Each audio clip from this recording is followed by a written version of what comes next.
Book of Genesis, Lexham English Septuagint, beginning in chapter 16. Sarai, the wife of Abram, had not borne children for him.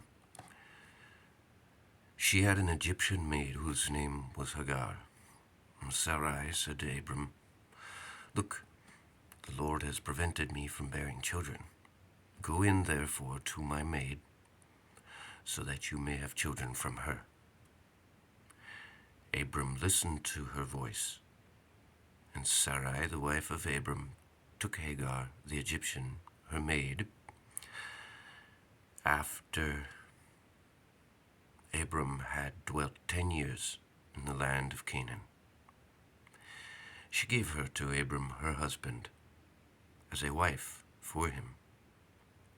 And he went in to Hagar, and she conceived. And she saw that she was pregnant, and her mistress was dishonored before her. Sarai said to Abram, "I am being wronged by you. I have given my maid into your bosom, but when she saw that she was pregnant, I was dishonored before her. May God judge between me and you." Abram said to Sarai, "Look, your maid is before you. You may use her however it is pleasing to you." And Sarai mistreated her, and she fled from her presence. And an angel of the Lord God found her at the spring of water in the wilderness, at the spring on the way to Shur. And the angel of the Lord said to her, "Hagar, maid of Sarai, where are you coming from, and where are you going?" She said, "I am escaping from the presence of Sarai, my mistress." And the angel of the Lord said to her, "Return to your mistress, and humble yourself under her hands." And the angel of the Lord said to her, I will increase your offspring, and it will not be counted, and it will not be countable because of the great number." And the angel of the Lord said to her, "Look, you are pregnant, and you will bear a son and call his name Ishmael, because the Lord has noticed your humiliation. He will be a rustic person. His hands will be against all, and the hands of all will be against him, and he will dwell in opposition to all his brothers."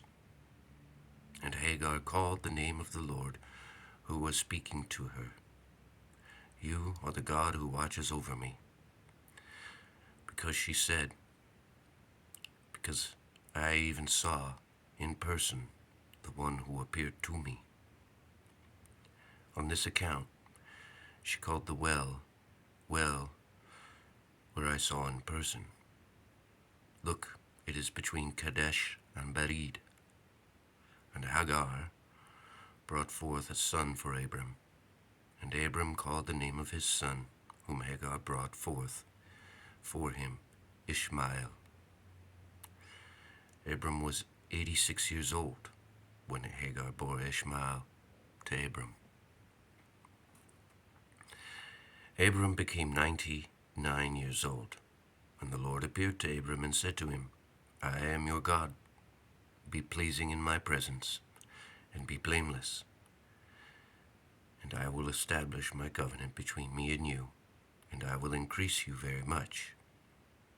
And Abram fell on his face, and God spoke to him, saying, "As for me, look, my covenant is with you, and you will be a father of many nations. And your name will no longer be called Abram, but your name will be Abraham, because I have made you father of many nations.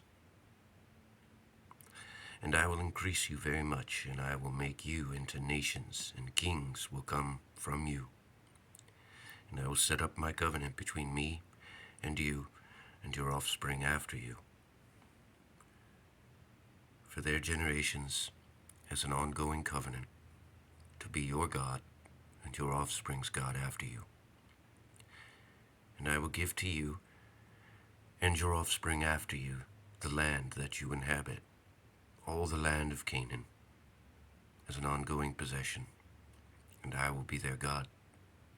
And God said to Abraham, you will maintain my covenant, and your offspring after you, for their generations. And this is the covenant that you will maintain between me and you, and your offspring after you, for their generations. Every male of yours will be circumcised, and you will be circumcised in the flesh of your foreskin, and it will be a sign of the covenant between me and you. And a young boy of 8 days will be circumcised by you. Every male for your generations, the homeborn servant of your house, and the one purchased from any son of a foreigner who is not your offspring. The homeborn servant of your house and the one purchased will be circumcised with a circumcision, and my covenant will be upon your flesh as an ongoing covenant. And the uncircumcised male who does not have the flesh of his foreskin circumcised on the 8th day, that soul will be utterly destroyed from his family, because he has rejected my covenant. God said to Abram, as for Sarai, your wife, her name will be called not Sarai, but her name will be called Sarah. I will bless her, and I will give you a child from her, and I will bless him, and he will give rise to nations, and there will be kings of nations from him. And Abraham fell on his face and laughed, and said in his mind, saying, will a son really be born to someone 100 years old? And how will Sarah, who is 90 years old, give birth? And Abraham said to God, let this Ishmael live before you. God said to Abraham, yes, look, Sarah, your wife, will bring forth a son for you, and you shall call his name Isaac, and I will set up my covenant with him as an ongoing covenant, and for his offspring after him. Regarding Ishmael, look, I have listened to you, and I have blessed him, and I will make him increase, and I will multiply him very much. He will bring forth 12 nations, and I will make him into a great nation. But I will establish my covenant with Isaac, whom Sarah will bring forth for you at this time in another full year. He finished speaking to him, and then God went up from Abraham. And Abraham took Ishmael, his son, and all his servants, and all the ones purchased with silver, and every male of the men who were in the house of Abraham. And he circumcised their foreskins at the appointed time of that day, just as God told him. Abraham was 99 years old when he circumcised the flesh of his foreskin. Ishmael, his son, was 13 years old when he circumcised in the flesh of his foreskin. At the appointed time of that day, Abraham was circumcised, and Ishmael his son. And as for all the men of his house, and the servants, and those bought with silver from foreign nations, he circumcised them. God appeared to him near the oak of Mamre, while he was sitting at the door of his tent during midday. Upon looking up, he saw with his eyes, and look, 3 men had stood over him. And upon seeing them, he ran up from the doorway of his tent to meet them. And he bowed down to the earth, and he said, Lord, if perhaps I have found favor before you, do not pass by your servant. Let water now be taken to wash your feet and rest under the tree. And I will take bread, and you will eat, and after this you will go on your journey on which account you turned aside to your servant. And he said, do so just as you have said. And Abraham hurried to the tent to Sarah, and said to her, hurry and mix 3 measures of the finest wheat and flour, and make loaves baked in the ashes. And Abraham ran to the cattle and took a tender and fair little calf, and he gave it to the servant, and he hurried to prepare it. He took butter and milk and the little calf that he had prepared and set it before him, and they ate. He himself stood beside them under the tree. He said to him, where is Sarah, your wife? But he, replying, said, look, she is in the tent. He said, when I return, I will come to you in the same time next year, and Sarah, your wife, will have a son. Sarah heard this at the door of the tent, being behind him. Abraham and Sarah were old, advanced in days. Menstruation had ceased for Sarah. Sarah laughed to herself, saying, well, it has not yet happened to me up to now, and my Lord is an old man.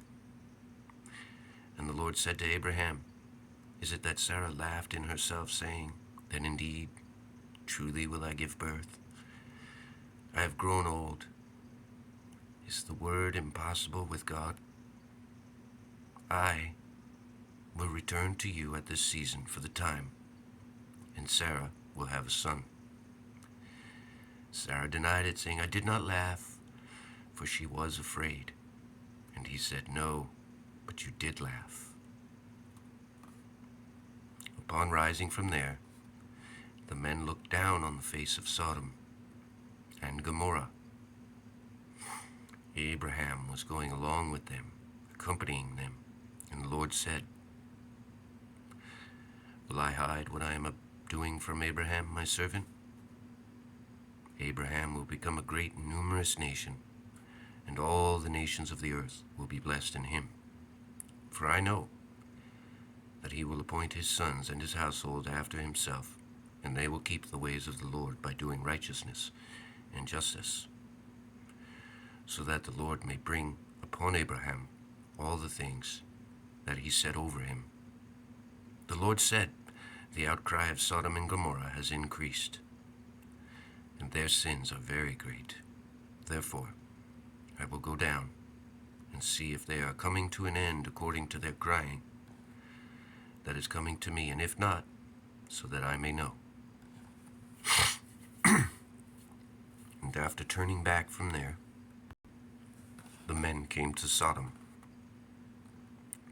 And Abraham was standing before the Lord, and after approaching, Abraham said, will you destroy the righteous with the ungodly?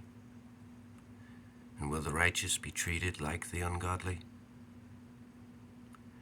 If there are 50 righteous in the city, will you destroy them?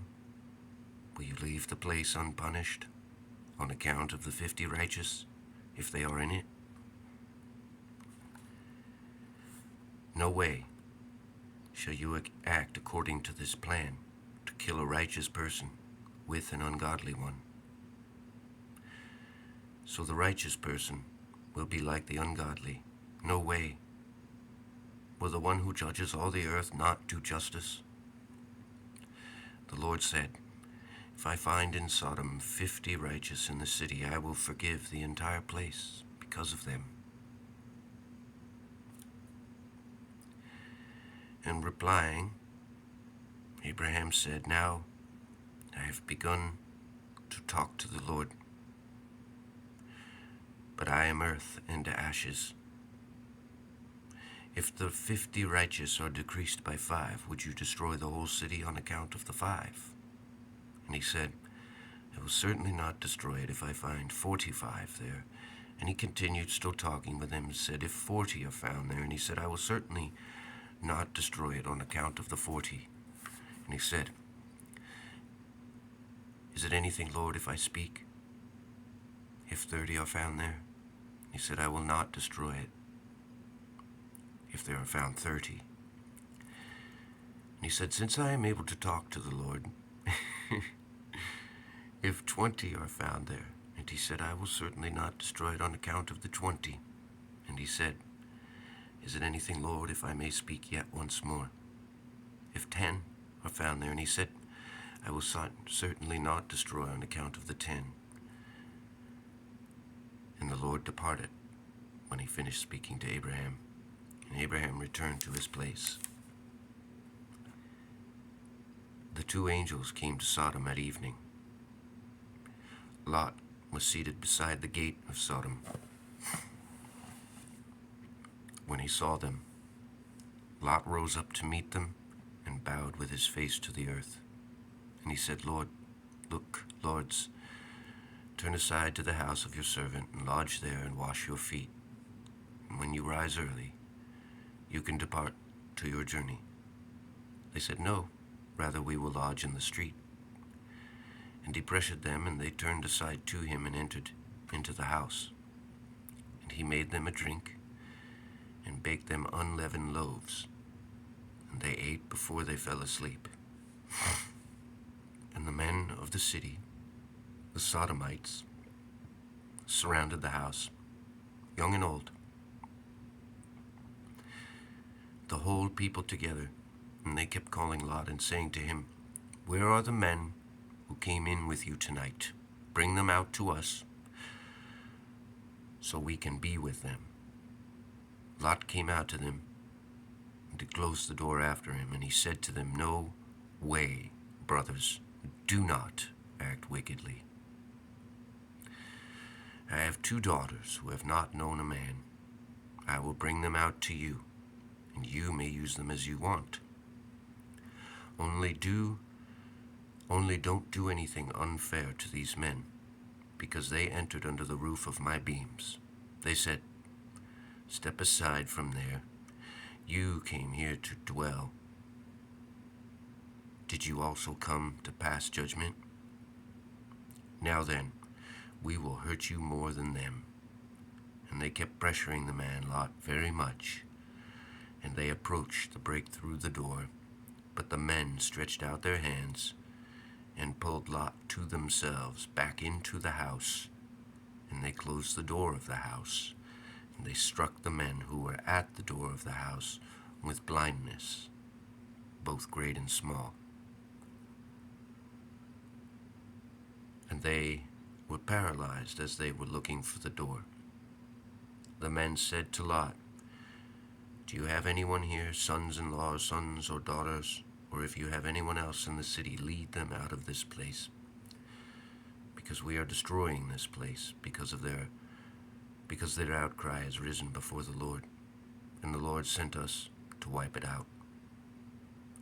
Lot came out and spoke to his sons-in-law, who had taken his daughters, and said, get up and leave this place, because the Lord is wiping out the city. But his sons-in-law thought he was joking.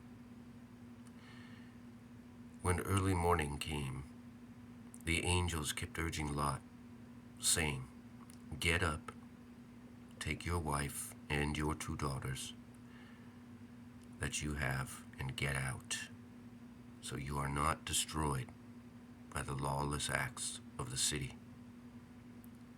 And they were troubled. And the angels constrained their hand and the hand of his wife and the hands of his 2 daughters when the Lord spared him. And this happened when they led them outside. They also said, by all means, save your own lives. Do not look around to what is behind you, and don't stop in any of the surrounding country. Escape to the mountain, so that you will not be overtaken. Lot said to them, I pray, Lord, since your servant found mercy before you, and you increased your righteousness, which you are doing regarding me, so that my soul might live. But I won't be able to come safe to the mountain. Let not the evils overtake me, and I die. Look, this city is close for me to flee there for a refuge, and it is small. I will be saved there. Is it not small? And my soul will live because of you. And he said to him, Look, I have honored your face, and at this word to not overturn the city about which you spoke. So hurry to be saved there, for I won't be able to do anything until you arrive there. Because of this, the name of that city is called Zoar. The sun came out upon the earth, and Lot entered into Zoar. And the Lord rained sulfur and fire on Sodom and Gomorrah from the Lord out of the heavens. And he toppled these cities, those in which Lot resided, and all the surrounding region, and all those who dwell in the cities, and everything that sprang forth from the earth. And his wife looked at what was behind, and she became a pillar of salt. Abraham made an early start in the morning to the place where he had stood opposite the Lord. And he looked at the face of Sodom and Gomorrah, and at the face of the neighboring land, and he watched it. And look, a flame was going up from the earth like smoke from a furnace. And this happened when the Lord destroyed all the cities of the surrounding country. God remembered Abraham and sent Lot out of the midst of the destruction, while the Lord toppled the cities that Lot lived in. And Lot went out from Zoar and settled in the mountain, and his 2 daughters were with him, because he was afraid to dwell in Zoar. And he lived in the cave, he and his 2 daughters with him. The older daughter said to the younger one, Our father is old, and there is no one on the earth who will go in to us, as is proper in all the earth. So come on, let us give our father wine to drink, and let's sleep with him, and let's raise up offspring from our father. They gave their father wine to drink that night, and the older one went in and slept with her father that night. And he didn't know when she slept and got up.